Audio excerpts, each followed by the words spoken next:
The purpose of the project is to bring social enterprise opportunities into the Brampton community. There is a huge gap. There are no resources for youth, whether they want financing to start their own business, whether they want access to mentors or to people that are already in the industry. There's nowhere they can go to get that access easily. From our research, we found that the youth really want someplace that's interactive. They want someplace that they can go, something that looks like a co-opting space, somewhere they can go to work with other social entrepreneurs of their age, people that are already in the industry that they can access information from. They really just want someplace where they can build their business, but have access to other people who are doing similar or the same thing as them. It's a youth-driven project, and I think the youth-driven piece is what differentiates this from a lot of other projects and other resources that are developed on behalf of young people in our community. You know, we all agree that it's not just important to educate young people in Brampton, but it's also really important to create a community where young people want to stay and to work and to contribute to their community. So the youth social ecosystem is about creating an environment where young entrepreneurs, young artists, thought leaders, people who are just trying to find themselves but at the same time test new things, can come together, talk to each other, learn new information, and kind of carry out their dreams.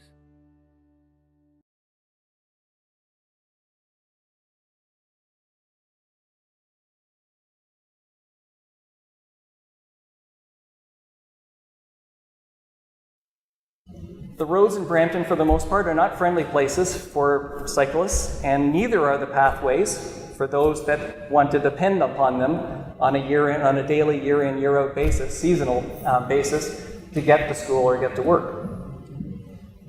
The methods of building and supporting communities are still heavily skewed in favor of the automobile.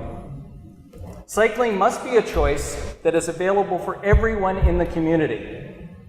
Rich, poor, young, old. And the reason why cycling must be available to everyone is that because cycling is good for everyone in the community. And I would say that whether an individual cycles or not.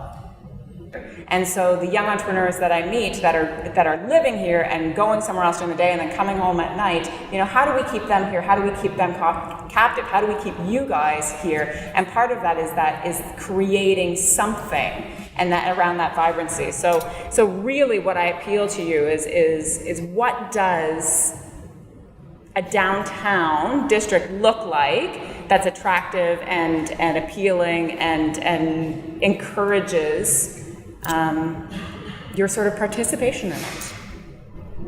What happens to your neighbor does impact you, okay? So am I comfortable knowing that the children living next door to me didn't have breakfast that morning or couldn't afford breakfast that morning, right? And so what are some of the ways that we can encourage residents and really just create that awareness? Because I think people would act if they knew. There are a lot of people struggling and a lot of children struggling. So how do we get that message out? And then how do we move to the next step, which is once we know what the problem is, right? How do we encourage those people who make the decisions to act?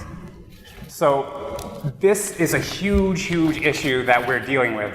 And it's amplified by the fact that United Way is actually, United Way across Canada is the second largest funder of social services behind the government of Canada. So that means if United Way wasn't there, a lot of these services would either close, they wouldn't exist, they wouldn't be delivered in the same way, or they wouldn't be able to be reaching the same amount of people. What can we do to actually hold the people who can do something about this? How do we hold their feet to the fire? You guys are gonna think outside the box. Well, outside of the box. And I want you guys to do that, right? So think out here and think about things that we can do in order to make a splash. So how do we make it mainstream? How do we do it?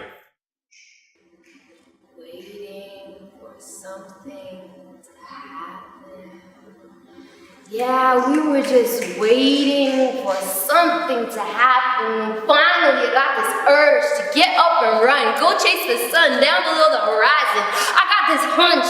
My dreams are somewhere down there hiding before I can come to the conclusion of what it is I really want. There I go again. I'm gone.